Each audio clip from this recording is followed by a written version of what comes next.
vamos lá, voltando, né? Voltando a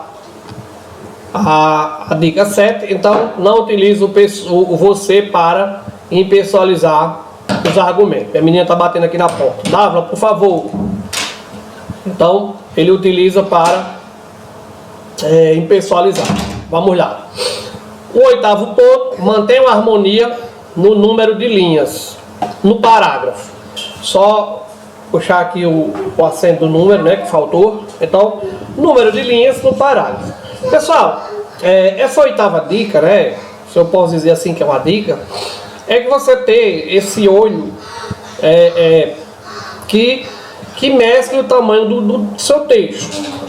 Quando eu falo num texto de 30 linhas, que é o da redação do Enem, geralmente você deixa 5 linhas para a introdução, aí 5 linhas para a conclusão e 20 linhas para o desenvolvimento. Quando isso acontece, eu tenho que saber dividir isso dos parágrafos. Porque, para o quê? Para não acontecer de eu ficar com um parágrafo grande e outro pequeno.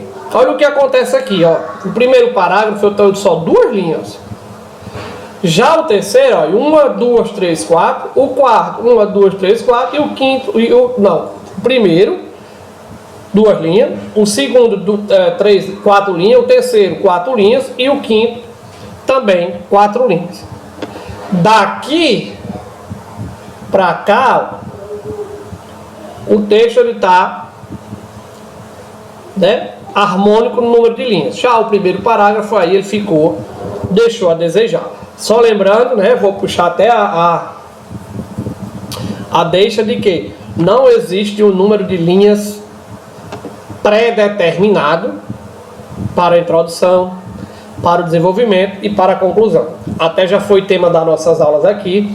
A única regra é: eu não posso ter isso aqui, que é a introdução, maior do que isso aqui, que é o desenvolvimento.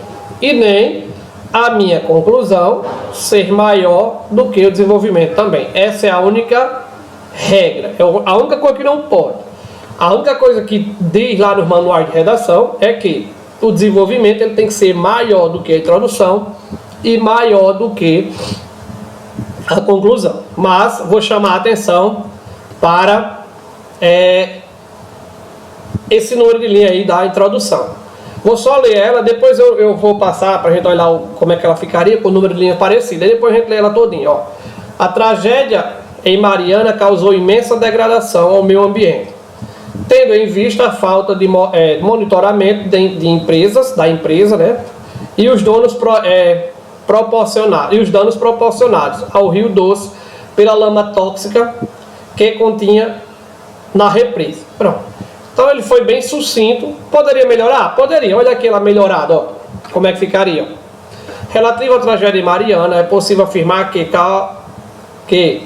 causou uma imensa degradação do meio ambiente e a milhares de pessoas daquela região. Isso se evidencia não só pela falta de monitoramento de empresa, como também os danos proporcionados ao Rio Doce pela lama tóxica que continham na represa. Então, ficou um negócio mais parecido, ó. 3 linhas, né? No primeiro, 4, 4, 4. Só dando continuidade, ó, podemos perceber que o rompimento da barragem da cidade de Fundão proporciona-se pela Samarco não ter os devidos cuidados com o excesso de água, como diques de filtração, barreiras flutuantes, etc. A biologia tem comprovado que Darwin, que nem sempre é o mais forte, sobrevive. Neste caso, sobrevivência é para aqueles que adaptam às novas circunstâncias. Que ele utilizou, né, o repertório sociocultural, né, bem clichê, bem de cursinho mesmo, acaba de dar o repertório, tá aí, você se vire. Não foi nem até aqui, desculpe. Foi até aqui, ó. Até aqui, ó. Bem clichê, né? O repertório bem clichê mesmo, por isso que eu não dou repertório. Não dou repertório sociocultural a aluno. O aluno tem que criar esse repertório, isso aí é bem clichê. O cara que lê esse texto aqui, ele sabe que é bem clichê. Além disso, esse composto tóxico impactou 7 milhões de pessoas, atingindo o principal meio pluvial do Brasil, causando assoreamento de rios e impedindo a passagem da luz, não deixando as plantas não deixando que as plantas fizessem fotossíntese. Vale ressaltar que matou milhões de peixes, pelo fato de não haver oxigênio na água após esse desastre. Como retratava o filósofo matemático Platão, o importante não é viver, mas viver bem. Tá aqui outro, menino, isso aqui, acaba feio, bem treinadinho, viu? O governo, portanto, deve investir amplamente.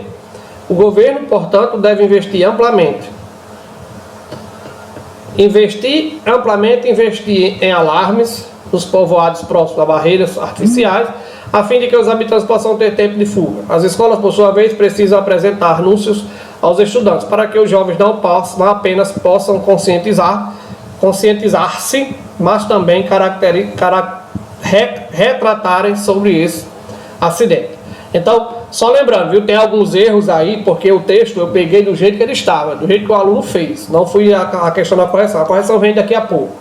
Mas temos alguns erros, repetição aqui, ó. Que deixa bem claro aqui, repetição, investir. Aqui faltou um hífen. Mas, só para você ter uma ideia, que o texto agora ele está balanceado, né? O texto está com um tamanho parecido, tá bom? Então, sempre que possível, né? Sempre que possível e é necessário manter o quê? A harmonia no número de linhas, né? Nos parágrafos. Então, eles têm que estarem conversando. Eu tenho só 30 linhas, então dá para fazer uma divisão bacana no número de linhas, tá bom? Outra coisa que acontece com frequência, né? Acontece muito. O aluno, por exemplo, ele pega o desenvolvimento, aí o primeiro parágrafo do desenvolvimento, ele fala bastante, fala muito mesmo, vai buscar citações, vai buscar jornais, dados, pega dados lá do texto motivador, então ele enche mesmo o primeiro parágrafo, aí vai para o segundo do desenvolvimento, aí ele já vê que vai já faltar a linha, para terminar a conclusão, ele vai e pega o quê?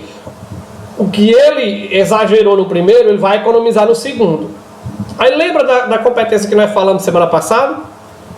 É exatamente aí onde peca. Por quê? Porque ele exagerou na primeira, aí na segunda ele não teve... A ideia ele tinha, mas não tinha espaço. Então ele enxugou o segundo. Aí as ideias do segundo elas não foram desenvolvidas. Aí entra o projeto de texto, entra o problema no projeto de texto. Por isso esse cuidado de manter essa harmonia, sempre mostrar, sempre tá o quê? Não falar demais e não falar de menos. Falar o necessário. Beleza? E quando você fala o necessário, automaticamente essas 30 linhas elas vão dar para o texto. Outra coisa, isso aí acontece bastante, é tática. Acaba começa com a letra beleza. Aí quando vai chegando para o final do texto, tem muita coisa para falar ainda. E ele não tem mais linhas. Aí ele começa a diminuir a letra. Começa diminuindo. As últimas palavrinhas dele, as letras são bem pequenininhas. Não dá nem para ver. Então, são alunos que têm problemas desse controle. De tamanho de letra, de tamanho de parágrafo. Então, para evitar isso, procure balancear 5 linhas para a introdução, 5 linhas para a conclusão, 20 linhas você tem ali para o desenvolvimento, só que geralmente você não vai usar todas as linhas do seu texto, geralmente o texto vai girar em torno de 27, 25, 28... Nunca chegar no 30, né? É errado? Não, é porque é perigoso. Não é errado, é perigoso. Digamos que você chegou na 30ª linha, a última palavra do texto você errou. E você sabe a forma correta dela. Só que você não tem como corrigir. Por quê? Porque não tem mais linha. Então esse é o problema de você utilizar as 30 linhas. Então eu sempre aconselho a 25, 27, 28, por aí. Sempre deixar a margem de erro, beleza? Até aí, tudo bem? Então, dica 8, mantenha a harmonia no número de linhas.